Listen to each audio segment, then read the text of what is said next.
परम पूज्य गुरुदेव, वंदनीय माता जी और सभी ऋषि सत्ताओं को एक बार गायत्री मंत्र के साथ में नमन करते हुए आज के विषय को प्रारंभ करते हैं।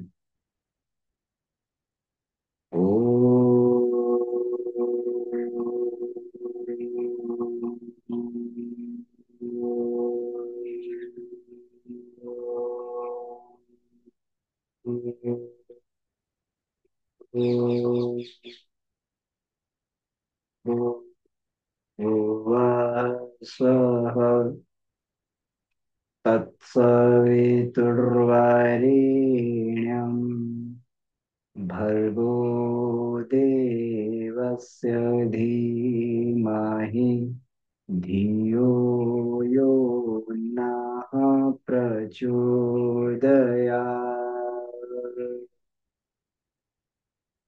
जी सभी को प्रणाम। तो आज हम लोग पुनः रविवासरीय कक्षा में गायत्री की पंचकोशी साधना एवं उपलब्धियां, वांग्मय नंबर 13, इस विषय पर हम लोग चर्चा कर रहे हैं। और हमारा जो विषय है आज का, मनोमय कोश का विकास और परिष्कार है। ये अध्याय हमने पिछली कक्षा में प्रारंभ किया था, क्योंकि अध्याय बहुत बड़ा था। तो अध्याय बड़ा था, इसलिए उसको दो भागों में बांट दिया गया, इसलिए इसकी दो कक्षाएं। क्योंकि मन एक ऐसा विषय है जो लगभग लगभग सभी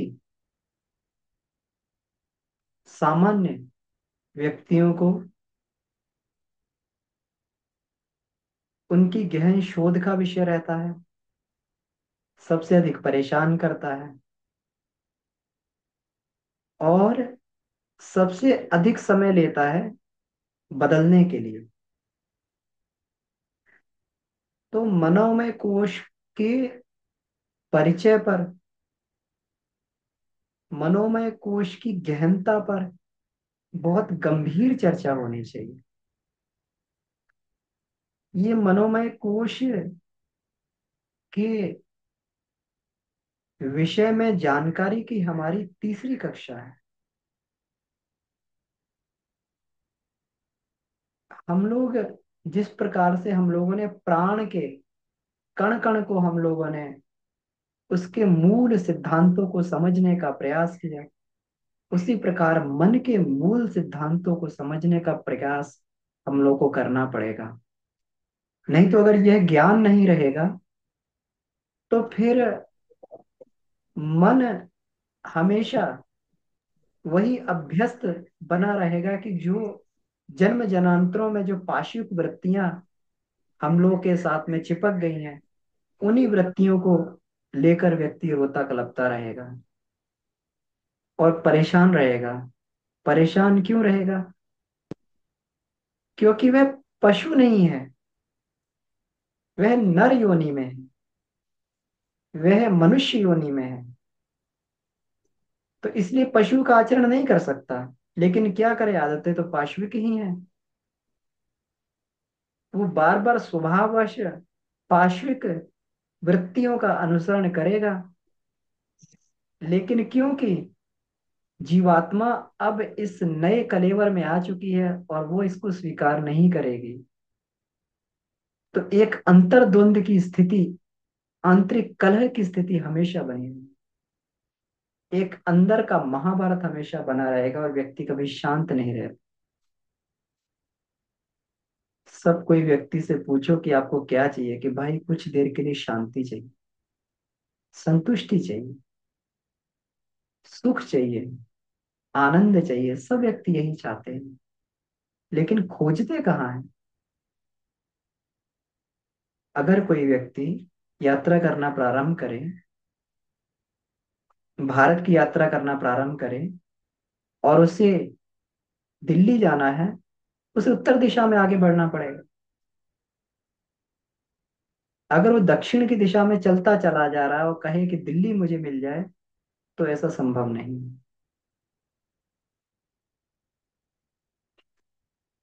इसी प्रकार से मन के विषय में ठीक ठीक जानकारी न होने से मन हमेशा व्यक्ति को परेशान करता है।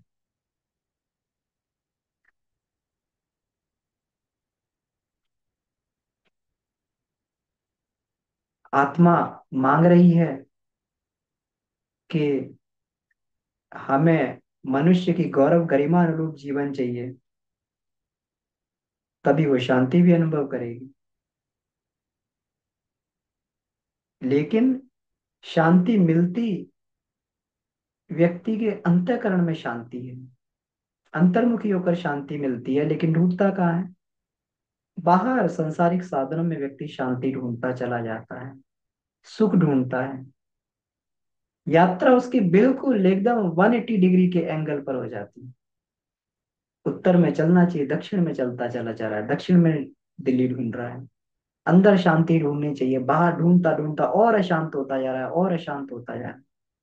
दिन प्रतिदिन उसकी शांति बढ़ती चली जा रही है, अशांति बढ़ती चली है। तो इसीलिए इस जीवात्मा ने जो मनुष्य कलेवर धारण किया है, उसके अनुरूप हमें अपनी अपना आचरण व्यवहार भी वैसा ही बनाना पड़ेगा। पाश्विक आचरण रहा तो वही अंतर कलह मची रही। इसीलिए हमें ना चाहते हुए भी मन से संघर्ष करना पड़ा। और मन किस आधार पे काम करता है? जो उसकी हार्ड डिस्क में फीड है पहले से वृत्तियों के रूप में, उसी आधार पे काम करता रहता है। अगर व्यक्ति को इस बात का मालूम नहीं है कि व्यक्तियों का परिमार्जन कैसे करना, तो मन से लड़ता ही रहेगा। जैसे कंप्यूटर को बार बार कहें कि भाई हमें ये दिखाओ ये दिखाओ, लेकिन उसमें भरा कुछ और हुआ है, तो कंप्यूटर भी तोड़ डालने पर उसका कुछ मतलब नहीं निकलेगा। उसकी हार्ड डिस्क को क्लीन करके फॉर्मेट करके उसमें जो है दूसरा सॉफ्टवेयर लोड करना पड़ेगा। कंप्यूटर तो वही दिखाएगा, कंप्यूटर को दिखाना है, चलाना है कंप्यूटर को। तो कंप्यूटर के सीपीयू के वश में सारे उपकरण हैं। उसके डिस्प्ले हो गया, उसका कीबोर्ड हो गया, उसकी मेमोरी हो गई, सारा कुछ कंप्यूटर के सीपीयू के बस में है। वो सबका उपयोग करेगा। जैसे मन के वश में सारी इंद्रियां होती हैं, मन जैसा चाहता है वैसा ही काम करता है। लेकिन सीपीयू को फीडिंग कहाँ से मिलती है? उसकी हार्ड डिस्क के उसको फीडिंग मिलती है। हार्ड डिस्क में भरा क्या हुआ वही निकाल निकाल के चलाता रहता। जड़ है ना। इसी तरीके से मनुष्य मन की फीडिंग उसकी वृत्तियों से, संस्कारों से होती है। जब तक वो परिमार्जन करने का साधन नहीं हमें प्राप्त होगा, तब तक व्यक्ति कितना भी मन के साथ में जद्दोजहद करता रहे, सिर फोड़ता रहे, सिर तोड़ता रहे, वो बात बन नहीं पाती। इस चैप्टर में यही बताया है। तो आइए इसको देखते हैं हम लोग कि गुरुदेव हमसे आज क्या कहना चाहते हैं।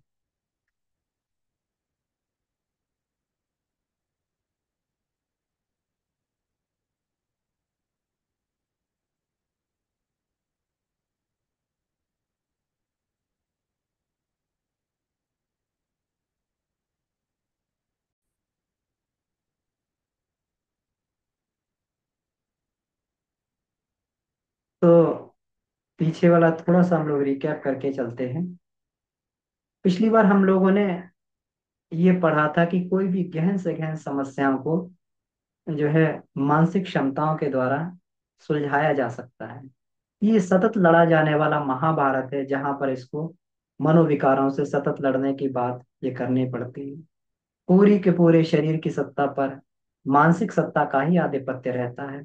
कुछ भी करें, शरीर को कितना भी ठीक करें, जब तक मन को ठीक नहीं करेंगे तब तक बात बनती नहीं है। यहाँ तक कि रोग भी जो है, असाध्य रोग, थोड़े बहुत रोग तो होते हैं जो शरीर की रोग प्रतिरोधी क्षमताओं से ठीक हो जाते हैं, लेकिन असाध्य मानसिक रोग जो है, वो असाध्य शारीरिक रोग, वो आ, मानसिक परिष्कार से ही सही होते हैं। अब इसमें हम लोगों ने ये भी पढ़ा था, नर्वस सिस्टम के बारे में पढ़ा था। तो जो हमारा पेरिफेरल नर्वस सिस्टम होता है, इसमें ऑटोनोमिक नर्वस सिस्टम, सोमैटिक होता है। और ऑटोनोमिक में हम लोगों ने पढ़ा था कि इस पर कोई कमांड नहीं होता, ऑटोनोमिक नर्वस सिस्टम पर। जिसमें हमारा हार्ट आता है, मसल्स आती हैं, ग्लैंड्स आती हैं, हार्मोनल ग्लैंड्स आती हैं, है ना। तो ये पूरा का पूरा प्रभाव जो है हमारा, ये ऑटोनोमिक नर्वस सिस्टम ही इसको कंट्रोल करता है। और ये कहीं ना कहीं हाइपोथैलेमस से जुड़ा रहता है, वहीं से इसका ये संचार होता है। फिर हम लोगों ने पूरी की पूरी हम लोगों ने ये चर्चा की थी कि भावनाओं से शरीर पर क्या प्रभाव पड़ता है, और शरीर की क्रियाओं से भावनाओं पे क्या प्रभाव पड़ता है, इसके बारे में हम लोगों ने चर्चा की थी। ऑटोनोमस नर्वस सिस्टम के बारे में हम लोगों ने ये किया था, चर्चा की थी कि मस्तिष्क के जीवाणु जो है सबसे अधिक समझदार होते हैं और अगुआ कहे जाते हैं। अगर ये जो मस्तिष्क के जीवाणु जो है ये अगर हताश, कमजोर ये बैठे रहेंगे, अगर निराश बैठे रहेंगे, तो सारा का सारा शरीर के अन्य जीवाणु भी उसी दिशा में बहते चले जाएंगे, और व्यक्ति निराश, उदास होता हुआ चला जाएगा। अब आगे हम आज पढ़ते हैं कि मानसिक असंतुलन का कारण होता क्या है। तो ये ये केवल अध्यात्म इस बात को नहीं कह रहा है, ये जो है आज के जो मनोचिकित्सक हैं, बड़े उच्च स्तर के जो साइंटिस्ट हैं हमारे, उन्होंने भी इस मत को स्वीकार किया है। एक वियन के मनोचिकित्सक हैं डॉक्टर फ्रैंकल। तो डॉक्टर फ्रैंकल का कहना है कि मानसिक धरातल ही शारीरिक स्वस्थ का आधार है। बिल्कुल ठीक है। तो उन्होंने मानसिक असंतुलन का कारण जो है ये बताया है कि जीवन की सार्थकता को न समझ पाना, जो हम लोग बात अभी कर रहे थे ना, कि मनुष्य जीवन की सार्थकता किस में है।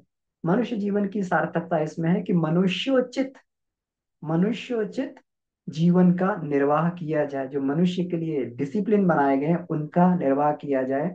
आहार, निद्रा, भय, मैथुन से ऊपर उठकर, जो उसके लिए जो बनाए हैं, प्रेम, दया, करुणा, सेवा, सबको जो है सबको जो है परमार्थ, सबका सुख, ये मनुष्य जीवन का आधार है। ये मनुष्य जीवन की सार्थकता है। अगर व्यक्ति इसको नहीं समझ पाता है तो उसका हमेशा मानसिक असंतुलन बना रहेगा, जिसको हम लोग कह रहे थे महाभारत की स्थिति हमेशा बनी रहेगी। क्यों? क्योंकि आत्मा चाहती है कि मनुष्य शरीर के अनुसार जिया जाए, और जबकि शरीर कहता है कि मन कहता है कि उसी अभ्यासों को किया जाए, कि जो अभ्यास जो है हमें पुराने अभ्यास हमारे पार्श्विक पड़े हुए हैं। इसीलिए जीवन की सार्थकता का बोध ना होना, तो उन्होंने लोगोथेरेपी या अर्थबोध चिकित्सा पद्धति को विकसित किया। जो व्यक्ति स्वस्थ नहीं होते, शारीरिक स्वस्थ नहीं होते, उन्हें क्या कहा जाता, उन्हें उनके जीवन की निरर्थकता और सार्थकता दोनों का बोध करवाया जाता है। दोनों का बोध कराया जाता है, उनको सकारात्मक दृष्टिकोण दिया जाता है, उनको जो है सार्थकता का पथ दिखाया जाता है कि जीवन सार्थक कैसे बनेगा, और धीरे धीरे करके उनके जो पेशेंट हैं वो ठीक होने लगते हैं। तो मनुष्य जीवन के लक्ष्य और उनकी सिद्धि ही आनंद का आधार है, आनंद और कहीं नहीं है। मनुष्य जीवन का लक्ष्य केवल संसाधन इकट्ठा कर लेना नहीं है, पेट भर लेना नहीं है, अपना परिवार बढ़ा लेना नहीं है। मनुष्य जीवन का जो लक्ष्य है वो है इस पूरी विश्व वसुधा का, जो उसको राजकुमार बनाकर भेजा है, ये पूरे विश्व का उसको ध्यान रखना है। उसको पूरे के पूरे विश्व को ये मान के चलना है कि ये मेरा कार्य क्षेत्र है, और मैं यहाँ पर ईश्वर का राजकुमार उत्तराधिकारी बन के आया हूँ। मुझे यहाँ पे सबके सुख, सबके समुन्नति का ध्यान रखना। सर्वे भवन्तु सुखिनः, सर्वे सन्तु निरामया। हे भगवान, सभी लोग सुखी हों, सभी लोग निरोगी हों। सर्वे भद्राणि पश्यन्तु, सब लोग जो है भद्र हों, सब लोग जो है अच्छे हों। पश्यन्तु माँ कश्चित् दुःखमाप्नुयात्, किसी को किसी प्रकार का दुख ना हो, किसी भी स्थिति में किसी को किसी प्रकार का दुख ना हो, ये मानव जीवन का उद्देश्य है। तो हम लोग रोज रोज इसकी प्रार्थना करते हैं। हम लोग कहते हैं ना, ये प्रार्थना करते हैं, उदार चरिता नाम तु वसुधैव कुटुंबकम, अयम निजः प्रोवेति इति गणनाम लघु चेतसाम, उदार चरिता नाम तु वसुधैव कुटुंबकम।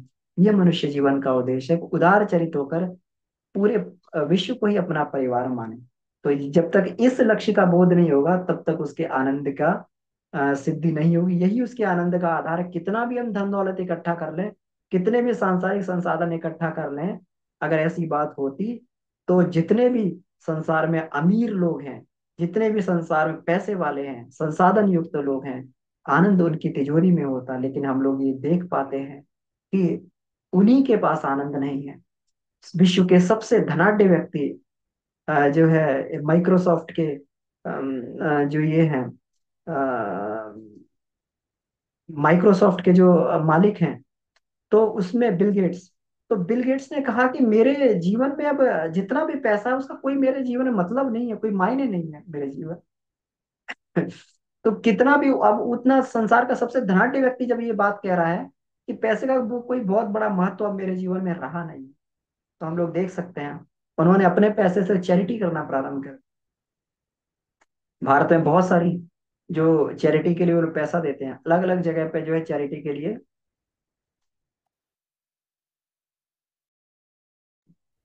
पैसा उनकी तरफ से दिया जाता रहा है। तो धनाढ्य व्यक्ति ये कह रहा है। हम लोग हेनरी फोर्ड का उदाहरण हम लोग जानते हैं। हेनरी फोर्ड जिन्होंने सबसे पहले जो है ये डीजल की गाड़ियां बनाने का जो है ये किया, कितने बड़े धनाढ्य व्यक्ति थे। लेकिन अंत समय में उन्होंने भगवान से मांगा तो क्या मांगा, क्योंकि भगवान अगर मुझे अगला जन्म देना, एक मजदूर के घर में जन्म देना, मुझे हेनरी फोर्ड मत बनाना। ये हेनरी फोर्ड का जन्म मैं नहीं चाहता हूँ, मैं उस मजदूर का जन्म चाहता हूँ। जब मैं उस मजदूर को अपने कारखाने में काम करते हुए देखता हूँ, उसको देखता हूँ तो मुझे ईर्ष्या होती है। ईर्ष्या किस बात की होती है? ये लोग दिन रात बड़ी मेहनत से हाथ पैरों से काम करते हैं और सूखी रोटियां चबाकर इतना आनंद लेते हैं और प्रसन्नता से पत्थर पे ही सो जाते हैं, प्रसन्नता से जमीन पे को सो जाते हैं। उनको गद्दों की आवश्यकता नहीं है, उनको अच्छे भोजन की आवश्यकता नहीं है, उनको किसी चीज की आवश्यकता नहीं है। वो तो जो है हमेशा आनंद की स्थिति में, सुख की स्थिति में रहते हैं। भगवान मुझे मजदूर बनाना। तो हम लोग समझ सकते हैं कि केवल संसाधन इकट्ठे कर लेना, बहुत अधिक बैंक बैलेंस जमा कर लेना,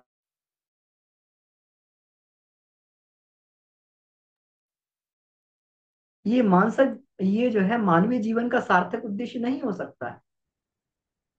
मानसिक मानविक जीवन का सार्थक उद्देश्य तो वह है जिसको गुरुदेव ने कहा है कि मनुष्य का जन्म लेना तो सहज है, लेकिन मनुष्यता उसे कठिन प्रयत्न से प्राप्त होती है। वही कठिन प्रयत्न से हमें मनुष्यता को प्राप्त करना है, यही हमारे आनंद का आधार है।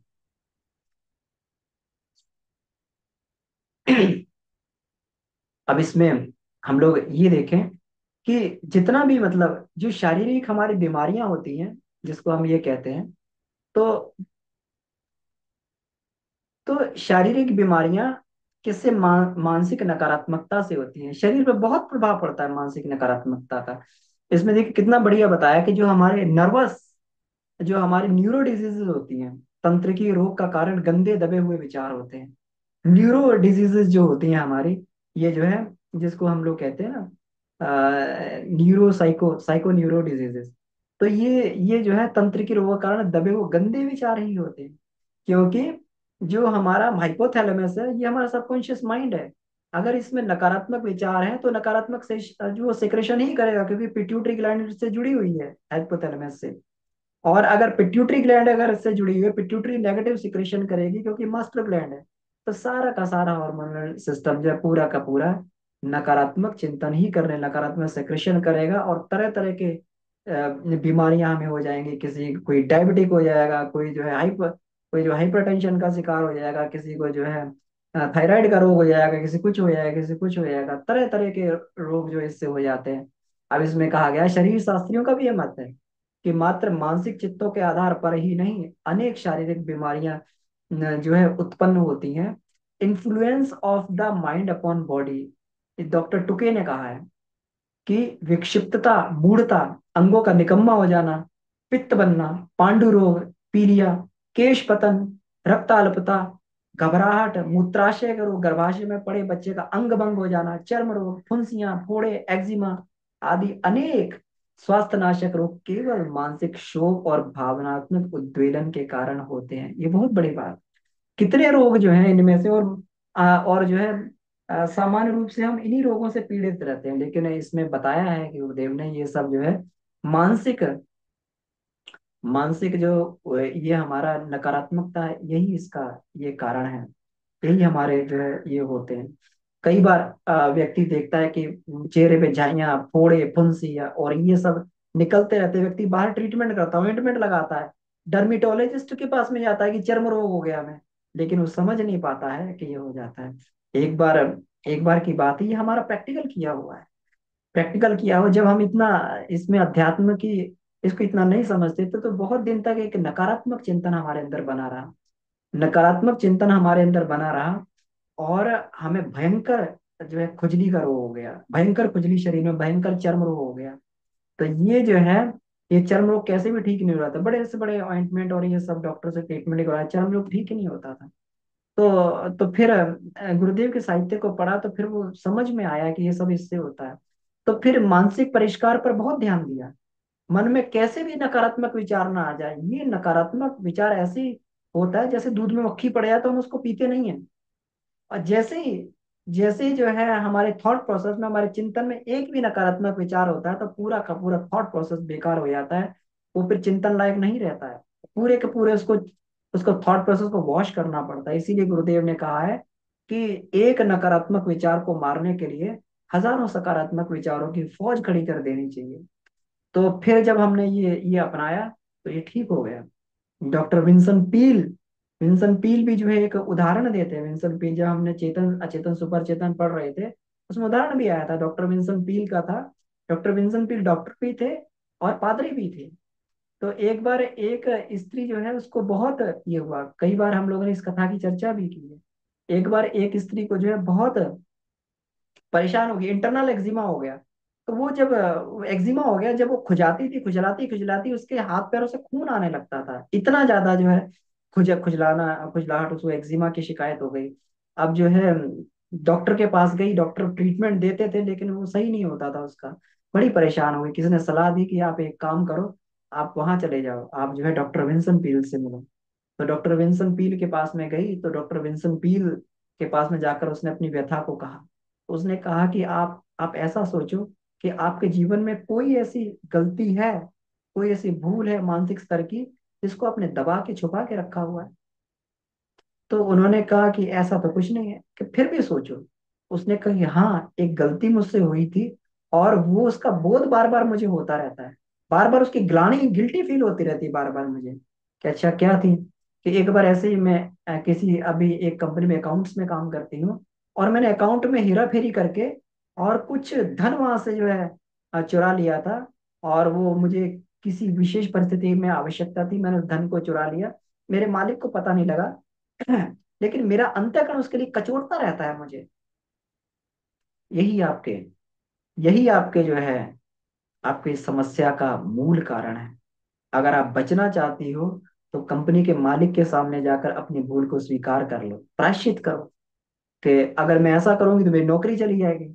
तो उनका ठीक है, तो अब आप एक एक चीज का चयन कर लो कि आप नौकरी करना चाहती हो या फिर स्वस्थ रह अपने अपने अपने जीवन को बचाना चाहती हो, आप क्या करना चाहते हो। तो उसने कहा कि निश्चित है, अगर ये जीवन रहा तो नौकरी तो और भी मिल जाएंगी, लेकिन जीवन को बचाना प्राथमिकता है।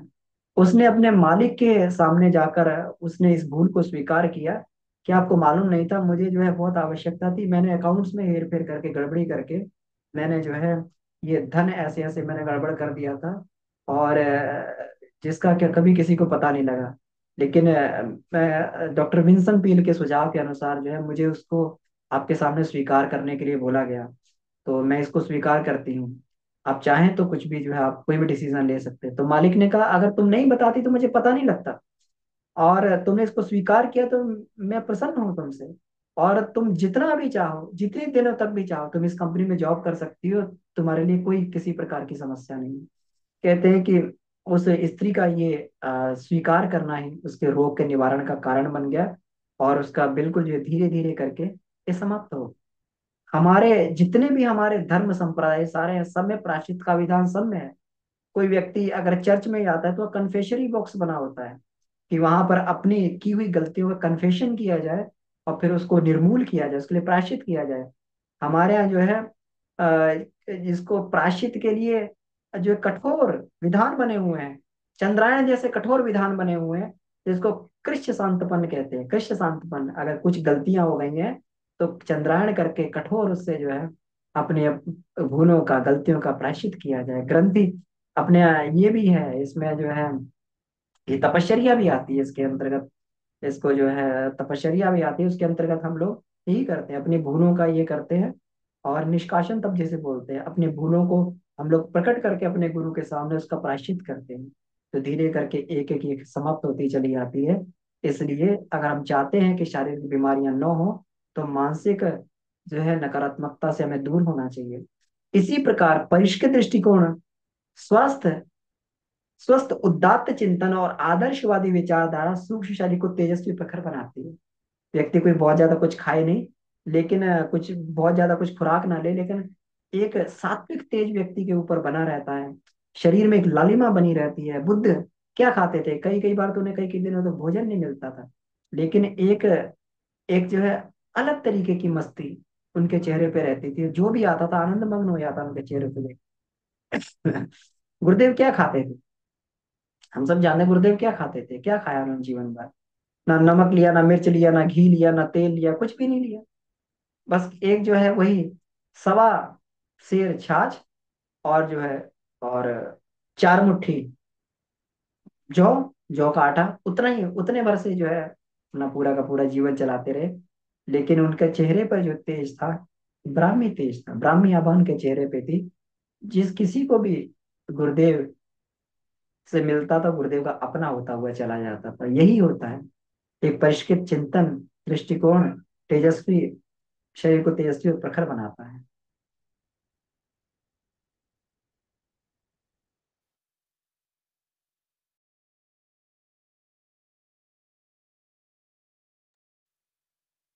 तो जब ये बात है तो फिर ये विषय आता है कि भावनाओं पर हमारा नियंत्रण कैसे हो, है ना? यही हम लोग कहते हैं कि हम चाहते हैं कि नकारात्मक विचार ना करें, लेकिन फिर भी जबरदस्ती हमारे दिमाग में घुस जाते हैं। हम कैसे इन पर नियंत्रण करें? तो इसका भी समाधान गुरुदेव बताते हैं कि ये अगर अब हमने अब तक जान लिया है कि भावनात्मक तनावों एवं विकृतियों से ही अधिकांश रोग पैदा होते हैं। ये प्रश्न अनेकों को कचोटता है कि भावनाओं पर नियंत्रण कैसे हो। ये प्रश्न जो है अनेकों को कचोटता है कि कैसे करें, कैसे करें। तो गुरुदेव ने कितना सरल उपाय बताया। एक ही सरल उपाय है, समझदारी भरे दृष्टिकोण का नित्य प्रति के जीवन में अभ्यास। अभ्यासेन तू कौन्तेय वैराग्येण गृह्यति। वैराग्य ही समझदारी वाला दृष्टिकोण है। वैराग्य की भावना ही समझदारी वाला बड़ा दृष्टिकोण है। कि अब तक तो हमने अपने जीवन में खूब रस ले लेकर और ये करके हमने खूब वृत्तियां बना ली अपनी, इसमें रस उसमें रस, ये सारी वृत्तियां बना ली। लेकिन अब समझदारी भरा तत्व ज्ञान विकसित करके समझदारी वाला दृष्टिकोण विकसित किया जाए। अब और नई वृत्तियों को ना बनाया जाए, वैराग्य रखा जाए उनसे। उनसे जो ठीक है खूब भोग कर लिया। इसमें जो है ना, ये आता है, जब हम लोग एडवांस मैथमेटिक्स पढ़ते हैं तो इंडक्शन के सूत्र आते हैं, मैथमेटिकल इंडक्शन बोलते हैं उसे, है ना? कि ये सिद्धांत एक के लिए सत्य है, दो के लिए सत्य है, के लिए सत्य है, तो एन के लिए भी सत्य होगा, है ना? तो जब हम ये कर चुके हैं, ये इतने भोग कर चुके हैं, और भोग का केवल और केवल एक ही हमें परिणाम मिला है, वो है दुख। तो फिर नए भोग क्यों किए जाएं? नई वृत्तियां क्यों बनाई जाएं? समझदारी बड़ा दृष्टिकोण रखा जाए, वैराग्य तत्व ज्ञान को दृष्टि किया जाए, वैराग्य किया जाए, वैराग्य की अभ्यास किया जाए। वैराग्य का अभ्यास संसार छोड़कर, घर छोड़कर नहीं होता है, घर में रह के ही सही वैराग्य का अभ्यास होता है। जहाँ पानी नहीं रहेगा हमें व्यक्ति तैरने का अभ्यास क्या करेगा? जहाँ पर पानी रहता है वहीं पर तैरने का अभ्यास किया जाता है। समझदारी बड़ा दृष्टिकोण, और उसका नित्य प्रति जीवन में अभ्यास भी करना, रोज अभ्यास करना। बिना अभ्यास के यह दृष्टिकोण व्यवहारिक जीवन में नहीं उतरता है। कितना भी हम पढ़ लें, कितना भी व्रत उपवास कर लें, कितना भी कुछ कर लें, लेकिन अपने जो हमने पढ़ा है उसको प्रैक्टिकल करना पड़ेगा, लाना पड़ेगा। उसके सिवाय कोई भी चारा नहीं है। उसके लिए भले ही हम अणुव्रत लें, बड़े बड़े व्रत ना लें। हम इतना अब आज के बाद तो हम बिल्कुल ऐसा कर देंगे, बिल्कुल नेगेटिव चिंतन ही नहीं आएगा हमारे माइंड में, और बिल्कुल हम जो है बिल्कुल आज से ब्रह्मचारी हो जाएंगे। ऐसा नहीं, छोटे छोटे अणुव्रत लें। हम गृहस्थ हैं, ब्रह्मचर्य का पालन करना चाहते हैं, तो अपने जो है ये इसको बढ़ाते चले जाएं। जो काम सेवन का जो हमारा ये पीरियड बढ़ाते चले जाएं। 10 दिन है, 15 दिन है, 20 दिन है, 22 दिन है, 25 दिन है, महीना भर है, ऐसे करके करें। तो फिर ये धीरे धीरे करके अभ्यास करके शरीर इससे वो भी बनता चला जाएगा, अभ्यस्त भी होता चला जाएगा, और धीरे धीरे हमारा परिवर्तन भी होता चला जाएगा। जिंदगी को बोझ न मानते हुए खेल भावना से जीना अभ्यास द्वारा ही संभव है। तो खेल भावना से जीना चाहिए। कैसे जीना चाहिए? अब देखिए कैसे जीना चाहिए। सबसे पहले तो अपनी सीमाओं को पहचानना चाहिए। हमें अपनी लिमिट्स मालूम होनी चाहिए कि हम इतना ही कर सकते हैं। ऐसा नहीं है कि हमारी लिमिट जो है चीटी भरे और हाथी जितना बोझ हम अपने अपने ऊपर लाद रहे हैं। ये भी जो है, अब इसमें भी कि आज ही हम पूरा बदल डालेंगे, अपने आप को तोड़ डालेंगे आज ही।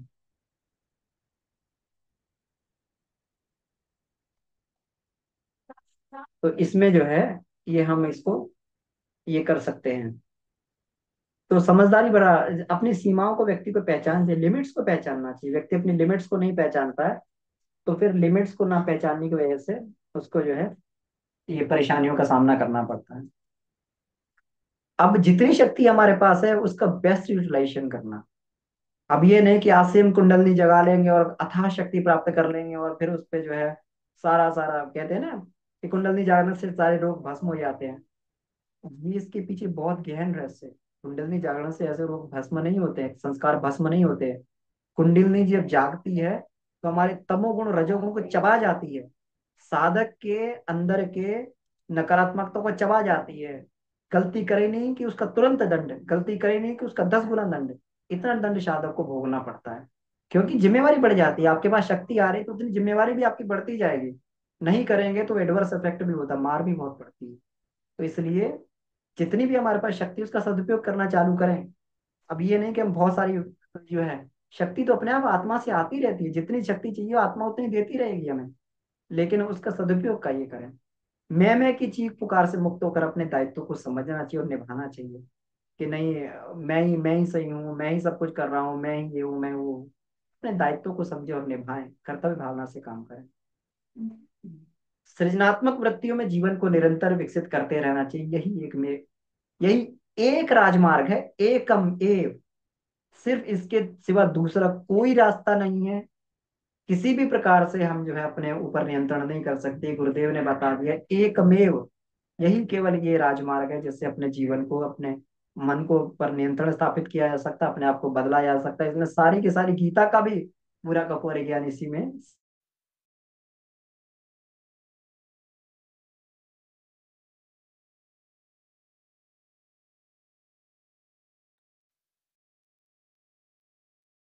अब देखिए, कभी कभी हम लोग कहते हैं कि हम बहुत शक्तिशाली हैं, तभी हमें क्रोध आता है ना। तभी हम जो है इतना वो है। कभी कोई कोई कहता है कि मैं सच बोलता हूँ इसलिए कड़वा बोलता हूँ, सच्चाई हमेशा कड़वी होती है। देखिए गुरुदेव ने कितना बढ़िया यहाँ पे लिखा है। सामान्यतः कठोरता, क्रोध, बात बात में लड़ बैठना आदि को हम भ्रांति व शक्ति का पर्याय मान लेते हैं, लेकिन ऐसा नहीं है। जबकि मनोवैज्ञानिक इन सबको बचकानी हरकतें मानते हैं। ये दुर्बलता के प्रतीक है, ये हमारी कमजोरी है। शक्तिशाली व्यक्ति विनम्र और दृढ़ होता है। क्रोध और झगड़ालूपन तो शक्तिहीनता की ही उपज है। कहते हैं ना कि कमजोर को गुस्सा आता है ना, शक्तिशाली को गुस्सा नहीं आता है, कमजोर को गुस्सा आता है। शक्तिशाली व्यक्ति जो विनम्र होता है, दृढ़ होता है, उसका अपने ऊपर नियंत्रण होता है। इसमें जो है ये कहा गया सादगी संयम का अभ्यास ही शक्ति का स्रोत है। ये सादगी और संयम का जितना अभ्यास होता जाएगा, शक्ति का स्रोत बनता जाएगा। और ये भी कहा कि अपनी दुर्बलताओं पर व्यर्थ की खींच भी लाभकर नहीं होगी। अब दुर्बलता है तो अब खींच कर भी कैसे काम चलेगा। तो धीरे, क्योंकि कुसंस्कार जो, देखिए कितनी बढ़िया बात गुरुदेव ने यहाँ पे बताई, सबको हमें गांठ बांधनी चाहिए। धीरे धीरे ही कुसंस्कार चित्त पर तल पर जमते हैं और धीरे धीरे उनका उन्मूलन संभव है। ऐसा नहीं कि हम एक दिन में बिगड़ गए, हम एक दिन में पशु बन गए। ये पशु बनने के लिए हम जन्म जन्मांतरों के अभ्यास लगा है। तो अगर एक मानव जीवन पूरा का पूरा भी इसे सुधारने में चला जाए, तो इसके लिए हमें ये नहीं करना चाहिए। इसके लिए कोई अफसोस नहीं करना चाहिए कि हम अब नहीं सुधर पा रहे। हमने तो साल भर हो गया साधना चालू कर दी, अभी तक कुछ हो ही नहीं रहा है। बार बार जो हम कुछ कर ही नहीं पा रहे हैं, कुछ हो ही नहीं पा। धैर्य, धैर्य, धैर्य, धैर्य से अपने कुसंस्कारों से धीरे धीरे लड़ते जाएं। छलांग लगाने की कोशिश ना करें। गुरुदेव ने स्वयं भी अपना उदाहरण देते हुए कहा कि जब हम भी अधैर्य हो गए थे तो प्रकृति ने हमें संदेश दिया। अधैर्य से का मतलब है अपरिपक्वता, साधक में अभी अपरिपक्वता है। भले कोई साधक कितना भी गिर जाए तो उसकी अपरिपक्व स्थिति नहीं होती है। लेकिन अगर अगर वो धैर्य बार बार खो रहा है तो उसकी अपरिपक्व स्थिति है। गिर गिर कर भी जो संभलता रहता है वही सच्चा साधक होता है। गिरता हर कोई है, लेकिन गिर के धैर्य के साथ में अपनी दिशा में आगे बढ़ता है, वही सच्चा साधक होता है। इसलिए सतत अभ्यास करते रहना चाहिए, यही सर्वोत्तम उपाय है। बार बार गिरेंगे भी, लेकिन कभी भी मन में ये नहीं लाना चाहिए। और जो है कठोरता और ये क्रोध और ये सब जो है, ये सब धीरे धीरे छूटते हुए चले जाते हैं। भगवान बुद्ध को देखिए, गांधी जी को देखिए, कितना शांत रहते थे। और बड़े बड़े लोगों से जो थर थर कांपा करते थे, बुद्ध जहाँ जाते थे राजा खड़े हो जाते थे, अपने पूरे के पूरे राज्य को समर्पित कर देते, उनके चरणों में पड़ जाते थे, प्रभु ये राज्य आज से आपका है। अशोक तो प्रत्यक्ष बुद्ध से मिला भी नहीं, लेकिन उनकी शिक्षाओं से इतना प्रभावित हुआ कि उसने सारा का सारा वैभव अपना जो बौद्ध धर्म की शिक्षाओं को स्थापित करने में लगा दिया। जितने भी जो है हम लोग देखें, चीन चीन जापान जावा सुमात्रा, जितने भी सारे देश जहाँ बौद्ध धर्म के प्रचार, जापान कंबोडिया, सब में जो है ये बौद्ध धर्म का प्रचार जो है अशोक और इसके जो है पुरुषार्थ से ही संभव बन पाया। तो सतत अभ्यास ही जिससे अपनी दुर्बलताओं से लड़ा जा सकता है। शक्तिशाली वही है जो व्यक्ति जो है संयमी है, जो व्यक्ति सादगी अपनाता है। अब इसके बाद में एक तथ्य और ये कहा गया, तो क्या फिर ये मानसिक परिष्कार संभव है, ब्रेन वॉशिंग संभव है? बिल्कुल संभव है। आज साइंस भी इस बात को सिद्ध कर चुका है। इसको इलेक्ट्रिकल स्टिमुलेशन ऑफ ब्रेन कहा जाता है, ईएसबी कहा जाता है। इसके अनुसार जो है एशियन विश्वविद्यालयों ने इसमें सफलता प्राप्त कर ली है। और ये जो है, ये क्या कहते हैं, ये जो प्रयोग जो है बंदर पर, कुत्ते पर, बिल्ली, खरगोश और चूहे जैसे छोटे छोटे जीव जंतुओं में ये प्रयोग हो चुके हैं, जहां पर उनकी आहार की रुचि, शत्रुता, मित्रता, भय, आक्रमण आदि के सामान्य स्वभाव को आमूल चूल परिवर्तन कर दे और बिल्कुल भूल कर बैठ जाते हैं। जैसे एक बिल्ली के सामने जब एक चूहा छोड़ा गया, तो बिल्ली स्वभावतः उस पर आक्रमण करती है, लेकिन बिल्ली उस पर आक्रमण तो दूर, उसे डर कर एक कोने में छिप कर जाकर बैठ गई। ये साइंटिफिकली प्रूव्ड चीज है। कोने में जाकर छुप कर बैठ गई। और जो आपस में जो आपस में एक दूसरे के ये थे, पल पल में खूनी आक्रमण करते थे, उनमें बस थोड़ा सा इलेक्ट्रिकल स्टिमुलेशन से जो है उनका, विद्युत प्रक्रिया से जो है पल पल में ये परस्पर चालू लिपट जाना, पल पल में जो है, पल पल में है। परस्पर लिपट जाना, और पल पल में जो है परस्पर जो है नफरत है, एक दूसरे का खून पीने के लिए उतारू हो जाना, ये सब इसी से किया गया। तो ये सब जो है, ये परिवर्तन उस विद्युत प्रक्रिया से होता है जो मस्तिष्कीय कोशों के साथ संबद्ध रहती है।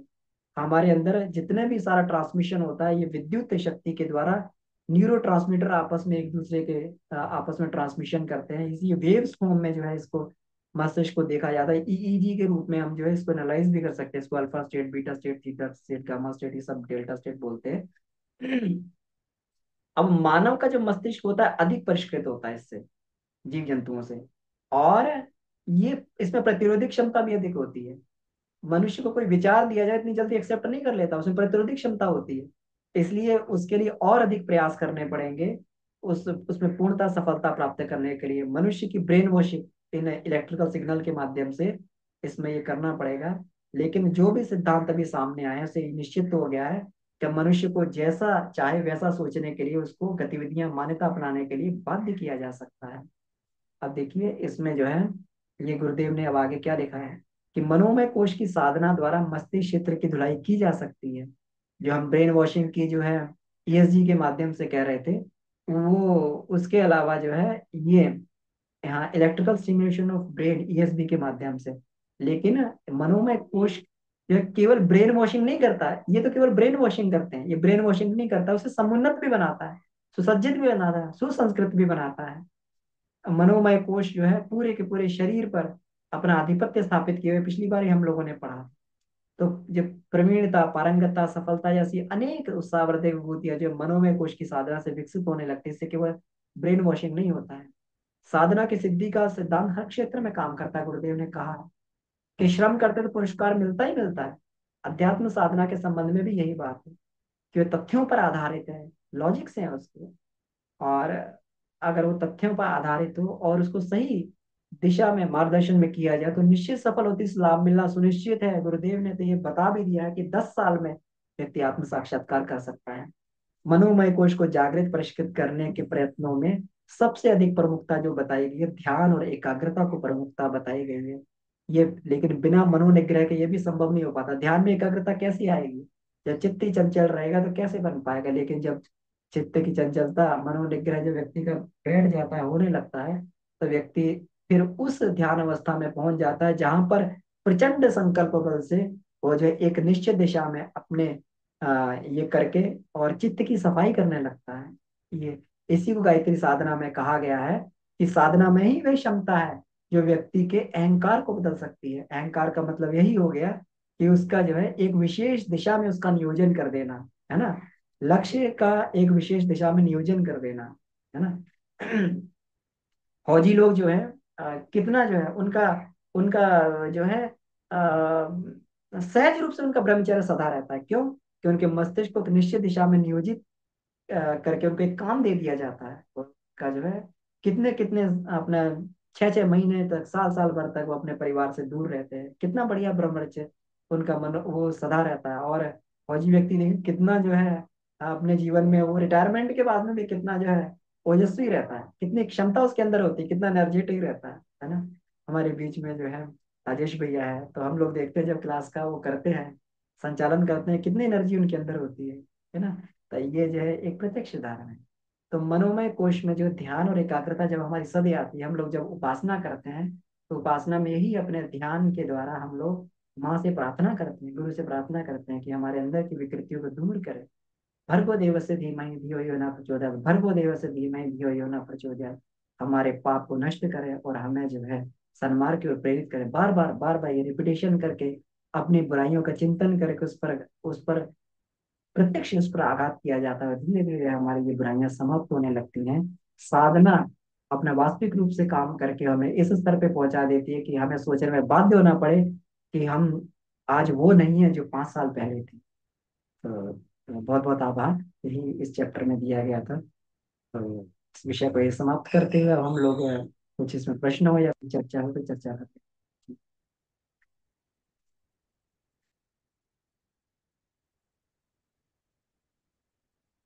कोई इसमें अपना अनुभव बनता हो या कोई चर्चा बनती हो, कोई प्रश्न बनता हो तो इसको रखा जा सकता जी प्रणाम भैया, प्रणाम सभी को। बहुत ही है। सुंदर अरे नहीं, टॉपिक डॉक्टर चल साहब। रहा है। जी। तो ये जैसे अभी बात हुई थी ना भावनाओं का, तो सबसे पहले जो है स्किन पर इफेक्ट आता है गुरुदेव ने। और ये हमारे होलिस्टिक, अब WHO ने भी इसकी डेफिनेशन दी है कि शारीरिक, मानसिक, भावनात्मक, सामाजिक और आध्यात्मिक, ये संपूर्ण स्वास्थ्य की परिभाषा ये है। और इवन इतने रिसर्च लुइस है, उन्होंने यही बताया जुकाम से लेके कैंसर तक हो सकता है भावनात्मक असंतुलन से। तो अब फिर उस होगा क्या, इसको ये सब हमने देखना है। गुरुदेव ने इतनी कृपा करके हमारे ऊपर की हुई है, तो इतना बड़ा ज्ञान दिया है। तो अब ये मेन टॉपिक ये था कि गुरु अभी फिर से कोविड दस्तक दे रहा है। तो गुरुदेव ने कहा कि थोड़ा इसके आप होलिस्टिक मैनेजमेंट को समझो, क्योंकि पिछले बार का अनुभव है हमें। तो हमें और कैसे अभी सतर्क भी रहना है, सावधान भी रहना है। और सबसे ये ध्यान रखना है कि ईश्वर गुरु की शरण में, संरक्षण में अपने को, अपनों को, सबको सुरक्षित स्वस्थ अनुभव करना है हमेशा, जिसको ईश्वर प्राणिधान या जो भी ढंग से कहेंगे, और पूरी श्रद्धा और विश्वास के संग। तो क्योंकि पिछले बार क्या हुआ था कि डर के मारे, बीमार के मारे कम लोग डेथ हुई, ये सब चला बाद में रिसर्च हुई। और उसके मारे, डर के मारे जो है एड्रेनलिन सीक्रेट होने लगे, cortisol, मतलब इतने नेगेटिव हार्मोन सीक्रेट है कि पूरे शरीर पर उसका असर आ बहुत बुरी तरह से। तो ये चीजों पर ध्यान बहुत रखना है, डरना नहीं है, क्योंकि हम लोग तो एक समर्थ सत्ता के रक्षण में है। और सबके लिए भी हम प्रेयर भी करेंगे, ये सब इतने सारा हमें दिया हुआ है। तो कुछ होलिस्टिक अप्रोच के लिए कुछ आयुष की गाइडलाइंस जो हैं उनको देख लें। और उनका एक बड़ा प्रोटोकॉल है, उसको डाउनलोड करके हिंदी इंग्लिश में हम सबको बता सकते हैं, क्योंकि गुरुदेव ने कहा है, हमें बाहर जाके काम से वक्त नहीं करना है। तो गाइडलाइन को करना है, पूरा फॉलो इतना हो सकता है। तो हमें पता ही पिछले साल की और पिछले बार। और ये है एक नाक में जरूर तिल का तिल या कुछ, क्योंकि कोविड को ऊपर रोक दिया जाए ना, कोई भी वायरस है। और ये आयुर्वेद पहला रोज की दिनचर्या में शामिल होता है। नाक में या तो का तेल डालो, या गाय का घी है वो डालो। तिल के तेल में आम का पत्ता पका के उस पर भी काफी रिसर्चेस की थी आयुर्वेदाचार्य। तो बता कि उसको सवेरे सवेरे दिन में 3 4 बार जो है नाक में डाल लेना है। और घी है या अणु तेल भी, कुछ ऐसे तेल भी आते हैं जो इन सब चीजों के लिए होते हैं, बहुत यूज किए गए थे। और ये दूसरा है ऑयल पुलिंग, जो है सवेरे गंडू कहते हैं उसे, आयुर्वेद की दिनचर्या पहला काम सुबह होना चाहिए कि नारियल का तेल या तिल का तेल या 10, उसमें कुछ जड़ी बूटियां के बाद लौंग वगैरह भी आते हैं, ऐसे बने हुए आते हैं। तो ये बहुत पॉपुलर हुआ था, उसको हम से अभी कोशिश करेंगे। अगर कर रहे हैं प्रैक्टिस में तो बहुत अच्छी बात है, नहीं तो शुरू करें। तो आप देख लेंगे 15 ml भी हो सकता है वो, कुछ काढ़े के साथ ऐड किया जाता है।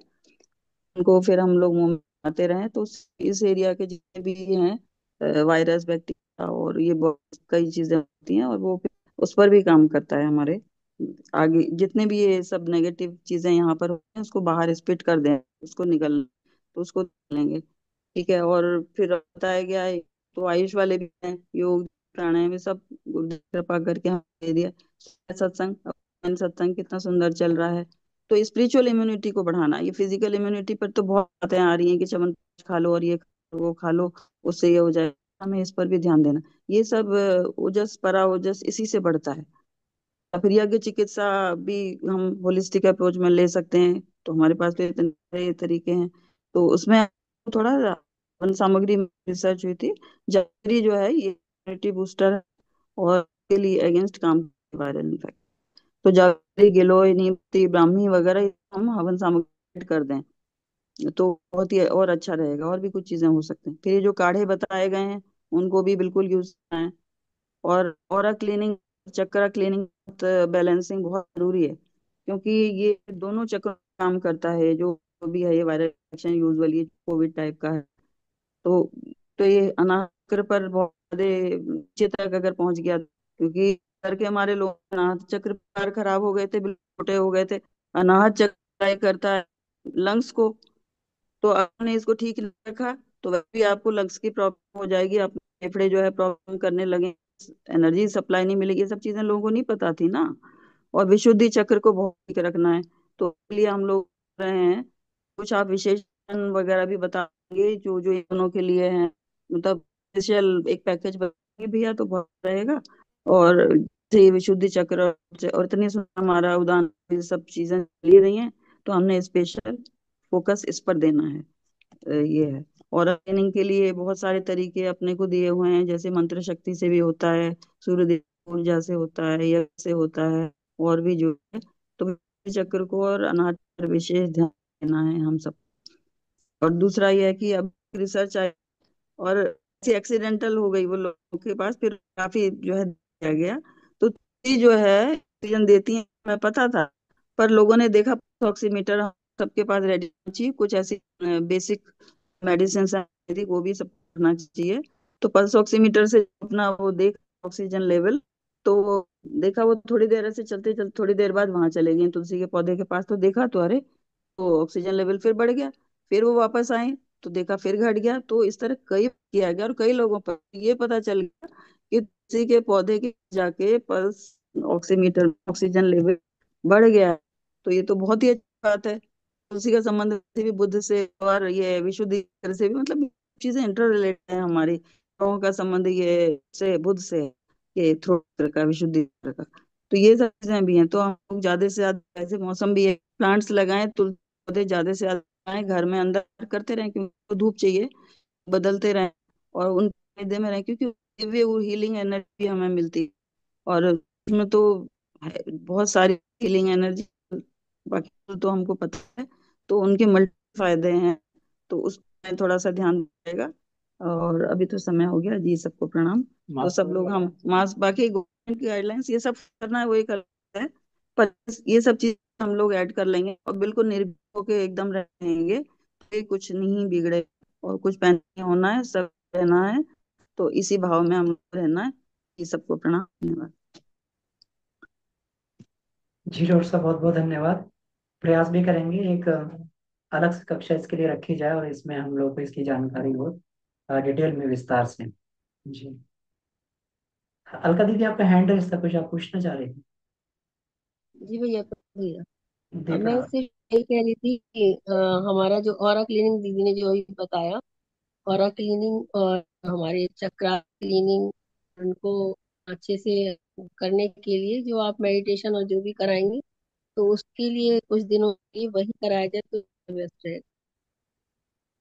हम लोग दीदी देखिए, प्रतिदिन हम लोग चक्रों पे मेडिटेशन करते हैं। जो हम लोग पंचकोश जी वाला मेडिटेशन करते हैं, उसमें पूरे के पूरे जी चक्र कवर हो जाते हैं। जो प्राणायाम करते हैं उसमें सारे के सारे चक्रों को हम लोग लेते हैं, है ना। हम लोग जी जो है मणिपुर चक्र, मूलाधार चक्र, अनाहत चक्र, है ना। फिर उसके बाद जी में जो है जी आज्ञा चक्र, और फिर जो है विधि जो चक्र हार्ट आगे चक्र है, सहस्त्रार है, इन सब में ध्यान करते हैं हम लोग। ठीक है। जब ग्रंथि भेदन करते हैं, ग्रंथि भेदन हम लोग जब ये लगाते हैं, बंद लगाते हैं, तो ग्रंथि, जो तीन, जो ब्रह्मा विष्णु महेश ग्रंथि होती है, ये तीन ग्रंथि दो दो चक्र को समन्वित करके रखती हैं। जो रुद्र ग्रंथि होती है वो नीचे हमारा जो है मूलाधार होता है, स्वादिष्टान चक्र को लेके रखती है।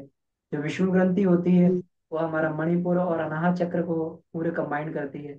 और जो हमारी ये ग्रंथि है, ब्रह्म ग्रंथि है, ये हमारे विशुद्धि चक्र और आज्ञा चक्र को कंबाइन कर करती तीनों ग्रंथियों का वेदन करते हैं। तो हमारी पूरी की पूरी साधना जो है, ये सारी चक्रों की साधना की, सुबह से ध्यान से लेके और गायत्री मंत्र की चैंटिंग से केवल षट चक्र नहीं, हमारे 24 की 24 ग्रंथियां और उपत्तिकाएं भी झंकृत होती हैं। है ना। गायत्री जी। साधना मात्र से ही सारे के सारे षट चक्र बैलेंस हो जाते हैं। गायत्री साधक के षट चक्र कभी भी विकृत नहीं रहते, अगर एक सही गायत्री मंत्र उपासक है। जी। जी भैया। जी भैया, ये ना एक ये भी पिछले बार पता चला था, ये ओम चैंटिंग, ओम के उच्चारण और ये हमिंग साउंड जो भ्रामरी जो गले के लिए में वाइब्रेशन करती है, ये बहुत जी। इफेक्टिव रहे थे। बहुत जगह जहाँ ऑक्सीजन खत्म हो गई थी वहां पर इसके प्रयोग किए गए, हमारे कुछ लोगों ने किए। तो ये बहुत इफेक्टिव, तो अगर हम सवेरे के प्रोग्राम में थोड़ा समय अगर 2-4 मिनट ऐड करके ओम का उच्चारण कर लें, क्योंकि बाद में ऐसे होता है, या मतलब अलग से कर लें, और ये दोनों साधनाओं को सवेरे वाली बिल्कुल सीरियसली भावपूर्वक और पूरे कंसंट्रेशन से करेंगे तो बहुत ठीक रहेगा। औरों को भी हम लोग बताएंगे। तो ओम और हमिंग पर स्पेशल ध्यान देना पड़ेगा इस प्रॉब्लम के। जी। ठीक है, और हम लोग अपने बिल्कुल कर कोई सकते हैं। बहन जी हैं।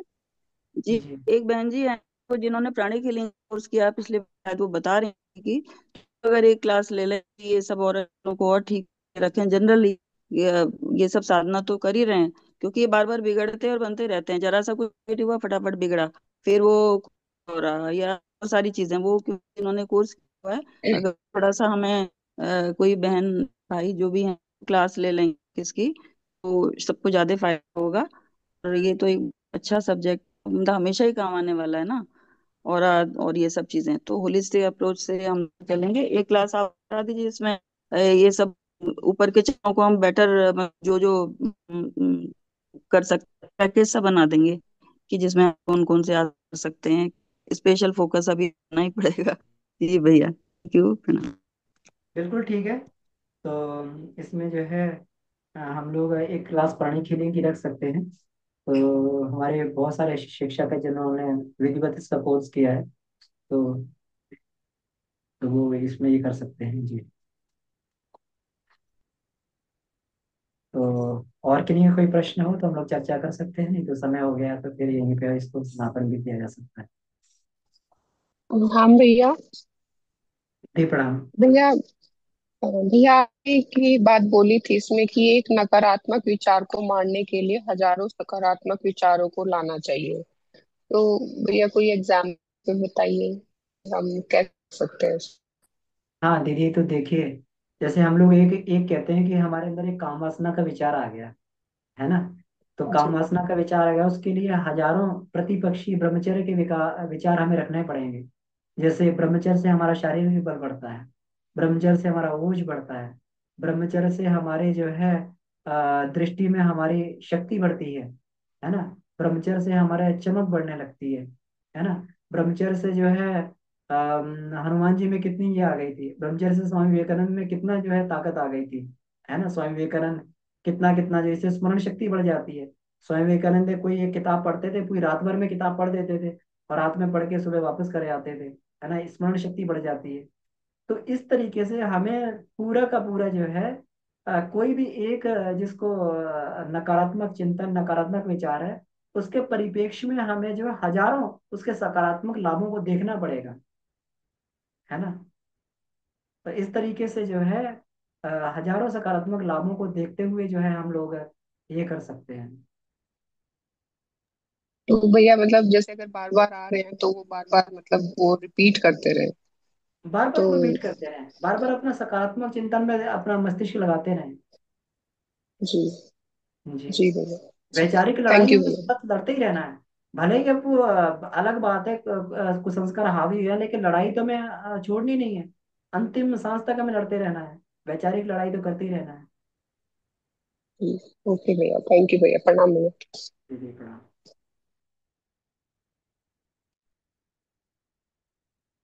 तो ठीक है, सभी को बहुत बहुत आभार। इसी के साथ में आज की कक्षा को यहीं समाप्त करते हैं। ये अध्याय भी यहीं समाप्त होता है। अगले अध्याय की तरफ हम अगले रविवार को बढ़ेंगे। आप सभी का बहुत बहुत आभार इस कक्षा में जुड़ने के लिए। परम पूज्य गुरुदेव वंदनीय माता जी सबका का हार्दिक आभार कि उन्होंने जो है हम लोग को ये अद्भुत ज्ञान दिया, ये सरल सुपाच्य बनाया।